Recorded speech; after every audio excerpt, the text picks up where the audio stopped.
My mom had always taught me growing up that our family was made of strong women, and I more identified with the females, with my mom and my grandma. And there wasn't that many strong women that are around me and depicted in media or in in my life. So I was kind of in a way rudderless. Long before I reached puberty, like a couple of years at least, I realized that I liked women's things far more. I liked soft, gentle, delicate fabrics. I talked my mom into making me clothes that were velvety and soft, and because she used to make a lot of clothes for me. I really knew that I was not the same as a guy, because the guys didn't want to dress that way. My brother didn't, none of the other guys did, but I wanted to wear the fancy, glitzy costume jewelry and the soft clothes. I just was different, and I knew I was, and I didn't know why.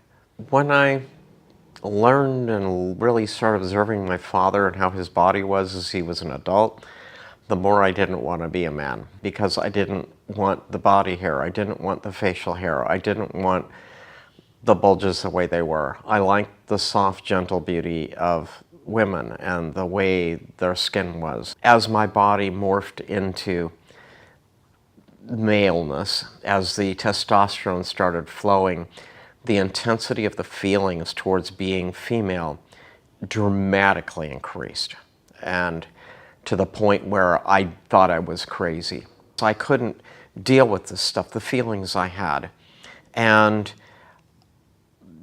as I've gotten older, the more I realize that is so bloody wrong. It was very harsh going through puberty with the feelings of femininity rising up like a mountain and trying to fight against those feelings, you know. And so I ended up pursuing everything that religion taught me was the right thing to do, finding a wife, getting heavily involved in church, getting married, having children, and I stuffed those feelings further and further down. Finally, when I was in my late 30s, I couldn't stop the groundswell as it came back out. All these stuffed feelings just came welling out of me. So about that time I was going through a divorce, and I was exploring who I was.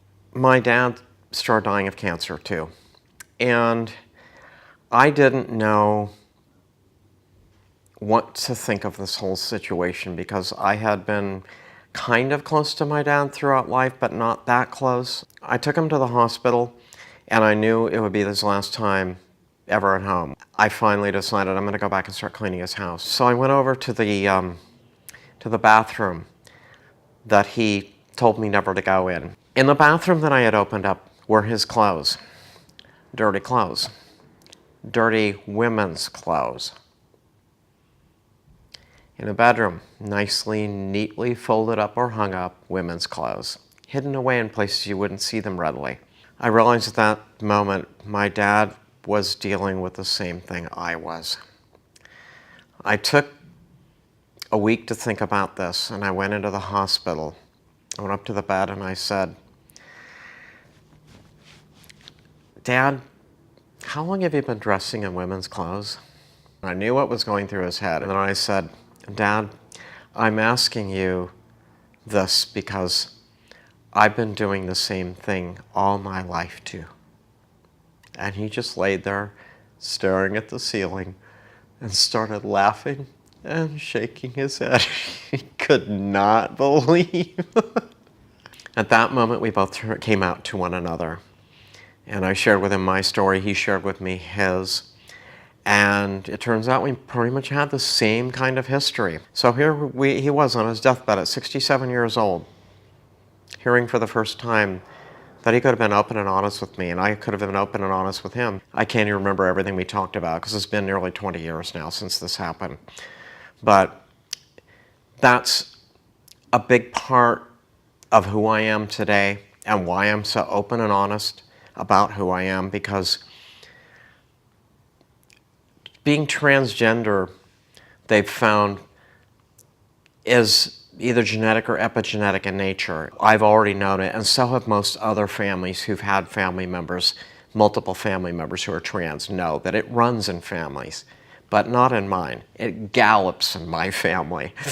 And I know that what I'm doing by being open and honest and being willing to share my story with the world will help not only future generations of transgender people, but will help future generations even within my own family, because there'll be many more to come. I then moved down to Southern California. I was on my own again. A couple of years later, I did transition fully, and this time medically. At that time, I got an invitation to go on Glee, and I couldn't turn that down.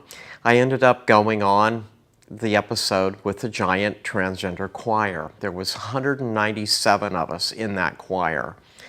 And they took me and stuck me right behind Dot Jones in that scene.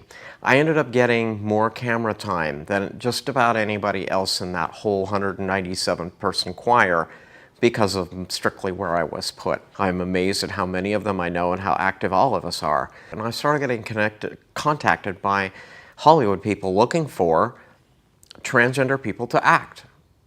And that was the beginning of what became Transgender Talent, my company. I started doing a listing service and started doing, started connecting with Hollywood professionals and started doing another thing that nobody had ever done in Hollywood before. And that was, you can't have my people, I won't submit unless you let me read the script first.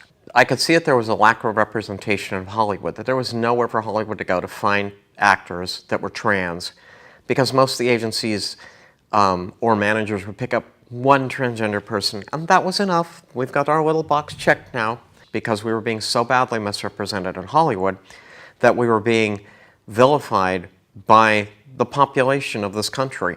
And the more I've learned about that history, the more I've found that it goes back to over 100 years. I've gotten some very major people very mad at me, and I really don't care. Their money is not worth it to me, period. They could pay me $1 million to put one of my people on a show, and if it's badly depicting us, it's going to kill somebody.